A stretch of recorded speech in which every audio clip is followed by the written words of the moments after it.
We have other breaking news. NBC News now learning between 200 and 300 people were killed in a bombing targeting a hospital. That's according to a spokesperson for the Palestinian Health Ministry.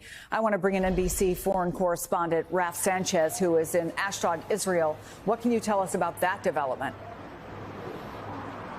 Well, Chris, this is developing right now as we speak, but the Palestinian Health Ministry is saying a hospital in Gaza City in the northern end of Gaza has taken a direct hit from an Israeli airstrike. They are saying hundreds, at minimum 300 people have been killed in this strike.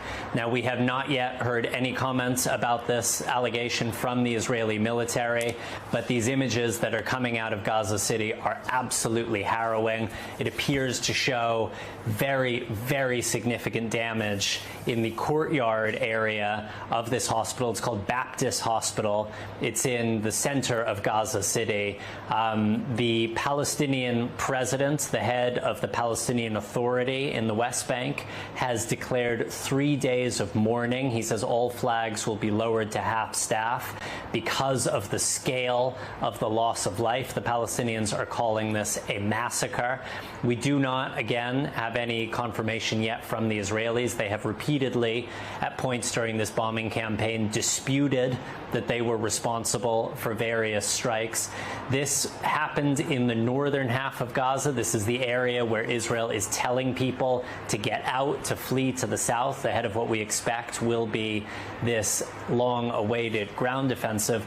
But, Chris, we are hearing over and over again from Palestinian doctors, you cannot move children who are on ventilators, you cannot move children who are in incubators, you cannot move people who are on dialysis machines out of these hospitals. They say the patients cannot be moved and the doctors will not move and leave their patients to die. So this is just one illustration of the humanitarian catastrophe that is absolutely unfolding inside of Gaza right now.